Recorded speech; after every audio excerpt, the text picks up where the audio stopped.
യമുനാ നദിയിലെ ഓളങ്ങൾ അസ്തമയ സൂര്യന്റെ പൊൻകിരണങ്ങളേറ്റ് സ്വർണ്ണ നൂലുകൾ പോലെ തിളങ്ങുന്ന ഒരു സായാഹ്നം അവിടെ ഒരു മരത്തിന്റെ തണലിൽ ഇളം കാറ്റേറ്റ് വിശ്രമിക്കുകയായിരുന്നു ഭഗവാൻ ശ്രീകൃഷ്ണനും രാധാറാണിയും. തന്റെ അരികിലിരുന്ന രാധാറാണിയുടെ കൈകൾ മെല്ലെ ചേർത്ത് പിടിച്ചുകൊണ്ട് അദ്ദേഹം പറഞ്ഞു തുടങ്ങി. രാധേ, നീ കാണുന്ന ഈ പ്രകൃതിക്ക് മുകളിൽ ഒരു വലിയ സത്യമുണ്ട്. മനുഷ്യന്റെ ഉള്ളിലെ സത്യം. അത് പറഞ്ഞു തരാൻ ഒരു പെൺകുട്ടിയുടെ കഥ കേൾക്കണോ? പണ്ട് ഒരു ചെറിയ ഗ്രാമത്തിൽ മായ എന്നു പേരുള്ള ഒരു പെൺകുട്ടി ഉണ്ടായിരുന്നു. അച്ഛൻ മരിച്ചതോടെ അവളുടെ കുടുംബം വലിയ ദാരിദ്ര്യത്തിലായി. രോഗിയായ അമ്മയെ നോക്കാൻ മായ ദിവസവും വനത്തിൽ പോയി പൂക്കൾ ശേഖരിക്കും. എന്നിട്ട് അത് അങ്ങാടിയിൽ കൊണ്ട് വിൽക്കും. കിട്ടുന്ന തുച്ഛമായ പണം കൊണ്ട് വേണം അവർക്ക് അന്നത്തെ ആഹാരം കഴിക്കാൻ. ഒരു ദിവസം സന്ധ്യയാകാറായപ്പോൾ മായ പൂക്കൾ വിറ്റ് വീട്ടിലേക്ക് പോകാൻ ഒരുങ്ങുകയായിരുന്നു. അപ്പോൾ വിലപിടിപ്പുള്ള വസ്ത്രങ്ങൾ ധരിച്ച ഒരു പ്രഭു അവിടെ കുതിരപ്പുറത്തെത്തി. മായയുടെ പക്കൽ അവശേഷിച്ച പൂക്കൾ മുഴുവൻ അദ്ദേഹം വാങ്ങി. തുടക്കത്തിൽ പണമെടുത്ത് നൽകുന്നതിനിടയിൽ അദ്ദേഹത്തിന്റെ അരയിൽ കെട്ടിയിരുന്ന ഒരു ചെറിയ സഞ്ചി താഴെ വീണു. എന്നാൽ അദ്ദേഹം അത് ശ്രദ്ധിക്കാതെ മായയുടെ കയ്യിൽ നിന്ന് പൂക്കളും വാങ്ങി പെട്ടെന്ന് കുതിരപ്പുറത്ത് കയറി യാത്രയായി. മായ വേഗം ആ സഞ്ചി എടുത്ത് അത് തുറന്നു നോക്കിയ മായയുടെ കണ്ണുകൾ വിടർന്നു. തിളങ്ങുന്ന രത്നങ്ങളും സ്വർണ്ണ നാണയങ്ങളും അവളുടെ ജീവിതം മുഴുവൻ ആഡംബരമായി ജീവിക്കാൻ വേണ്ട സമ്പത്ത് ആ ഒരൊറ്റ സഞ്ചിയിലുണ്ടായിരുന്നു. ഒരു നിമിഷം അവളുടെ മനസ്സിലൂടെ അമ്മയുടെ മുഖം കടന്നുപോയി. മാതാവിന്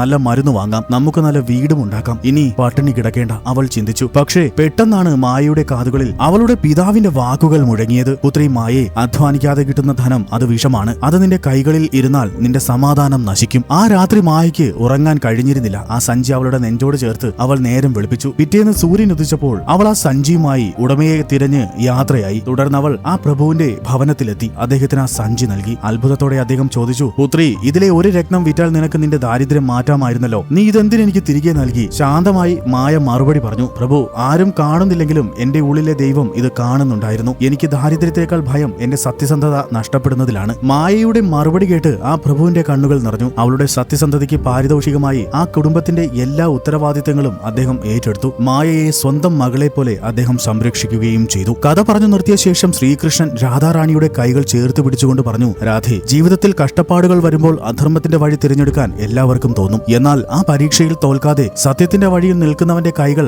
ഞാൻ പിടിക്കും. സത്യം പറയുന്നവന്റെയും സത്യം പ്രവർത്തിക്കുന്നവന്റെയും കൂടെയാണ് ഞാൻ ഉണ്ടാകുക. നേരായ വഴിയിലൂടെ ലഭിക്കുന്ന ചെറിയൊരു തരി ഭക്ഷണം പോലും അനർഹമായി കിട്ടുന്ന അമൃതിനേക്കാൾ മധുരമുള്ളതാണ്. ഭഗവാൻ ശ്രീകൃഷ്ണൻ രാധാറാണിക്ക് പറഞ്ഞുകൊടുത്ത ഈ കഥ നിങ്ങൾക്ക് ഇഷ്ടമായാൽ ലൈക്ക് ആൻഡ് സബ്സ്ക്രൈബ് ചെയ്യൂ. രാധേ കൃഷ്ണ, രാധേ കൃഷ്ണ.